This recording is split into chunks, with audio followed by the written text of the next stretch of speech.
داخلين باب الشقة اهو. بص ما شاء الله الارتفاع عالي 3 متر. ادي ايه غرفة 2 3 4 مصابع، او نقدر نقول ريسبشن.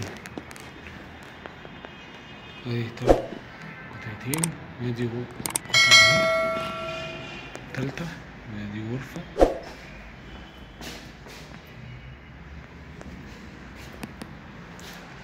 ده قلنا ريسبشن بيبقى اهو.